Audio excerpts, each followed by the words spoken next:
Sabi nga po ni Melos Baños, medyo malaki itong mata ni Typhoon Leon. At ito po ang itsura ng satellite image niya. Literal na mukhang merong ngang mata na nakabuka. At kita rin po ninyo na malawak at makapal ang kanyang mga ulap. Babala po ng Pag-asa, asahan ang matinding bagsak na ulan at ang mabagsik na hangin kahit hindi pa po ito super typhoon. Tingnan po natin ang buhos nitong ulan. Ang pinakamatindi pong buhos ng ulan, yung pong kulay pula. Ito po, para color-coded tayo. Sunod po yung kulay dilaw at yung kulay berde. Ngayon pa lamang pong gabi, kita na po ninyong inuulan. Ito pong ilang bahagi ng Cagayan at ng Ilocos. At asahan po na lalakas pa yan bukas. Tingnan po natin ang ating weather tracker. Okay. Bandang alas 7 po ng umaga bukas, i-advance po natin ng konti ng Wednesday ng mga 7 a.m.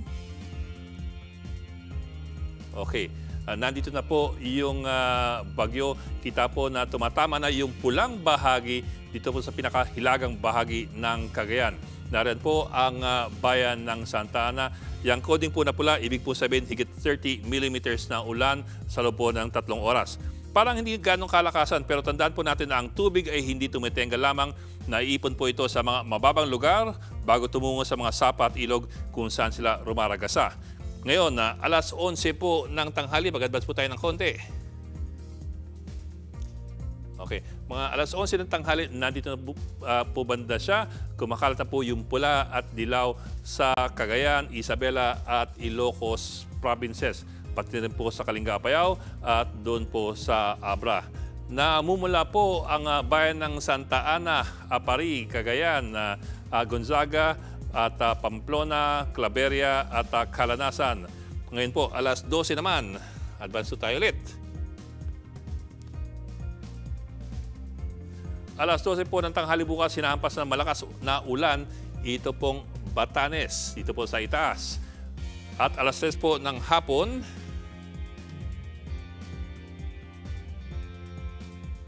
okay, konti pa yan. Alas 3 ng hapon, humahampas na po ang bagyo at malakas na ulan pati sa Palanan, sa Dibilacan, Cagayan, sa Isabela, sa Tuguegarao at Tuaw sa Cagayan, Kabugao at Kalanasi sa Apayao at Karasi sa Ilocos Norte. Hanggang gabi na po yan. Paano naman po yung Batanes? Tingnan po natin ng Huwebes. Okay. Sa Huwebes po, bandang alauna hanggang alas 3 ng hapon, ang mata po ng bagyo ay maaaring dumaan malapit sa Batanes sa pagitan po ng 1 and 3 a.m. ng madaling araw ng Huwebes, ang mismong bisperas ng undas. Hanggang late Thursday afternoon na po yan, yung kasagsagan ng bagyo dito po sa Batanes Group of Islands. Ito po. Samantala, asahan din po ang ang ulan sa ilang bahagi ng Isabela, Cagayan, Abra at Ilocos doon po sa bisperas.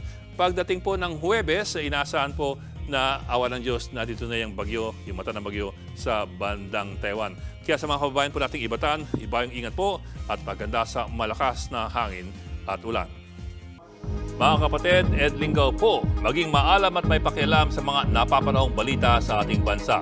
Para sa mas malalimang pagtalakay at paghimay sa mga issue at headlines, tumutok lamang at pag-subscribe sa social media pages ng News 5.